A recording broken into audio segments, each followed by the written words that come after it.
আসসালামু আলাইকুম ওরহমতুল্লাহি ওবরাকাতুহ। প্রিয় গোপালগঞ্জবাসী, আমি সোহাইব ইব্রাহিম, বাংলাদেশ খেলাফত মজলিস কর্তৃক মনোনীত 10 দলীয় নির্বাচনী ঐক্য সমর্থিত রিকশা প্রতীকে আসন্ন ত্রয়োদশ জাতীয় সংসদ নির্বাচনে আপনাদের সমর্থন এবং ভালোবাসা সহযোগিতা আশা করছি।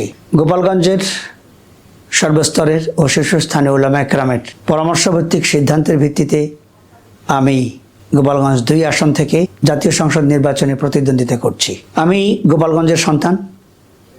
গোপালগঞ্জ সদর থানাধীন মাঝিগাতি ইউনিয়নের ভবানীপুরে আমার গ্রামের বাড়ি এবং ভবানীপুর এর ঐতিহ্যবাহী জামিয়া ইসলামিয়া ইসলামপুর মাদ্রাসার দীর্ঘদিন যাবৎ আমি শিক্ষা পরিচালনার দায়িত্ব পালন করছি এবং সাথে সাথে ভাইস প্রিন্সিপাল হিসেবেও দায়িত্ব পালন করছি।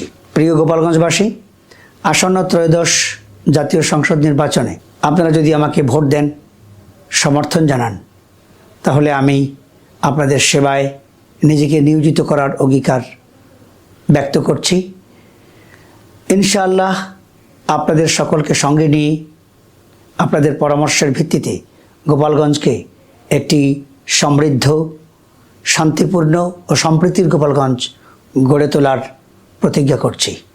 গোপালগঞ্জের শিক্ষা ব্যবস্থা, শিক্ষা প্রতিষ্ঠান, শিক্ষার মান উন্নত করা, চিকিৎসা খাত উন্নত করা, কৃষি খাত আধুনিকায়ন করা এবং বেকারত্ব সমস্যা দূর করা, পর্যাপ্ত কর্মসংস্থান সৃষ্টি করা এবং বেকার ভাইদের জন্য তাদের কর্মদক্ষতা অনুপাতে কর্মসংস্থান সৃষ্টি করার লক্ষ্য নিয়ে আমি আমার কাজগুলো করতে চাই। প্রিয় গোপালগঞ্জবাসী, মহান জাতীয় সংসদে গোপালগঞ্জের মাটি মানুষের অধিকারের কথা বলার জন্য এবং আল্লাহ সুবহানাহু ওয়া তাআলার আইন, নবীজি সাল্লাল্লাহু আলাইহি ওয়াসাল্লামের বিধান এবং ইসলামের সৌন্দর্য ও আদর্শের কথা সংসদে বলার জন্য আমি আপনাদের সমর্থন এবং ভোট আশা করছি।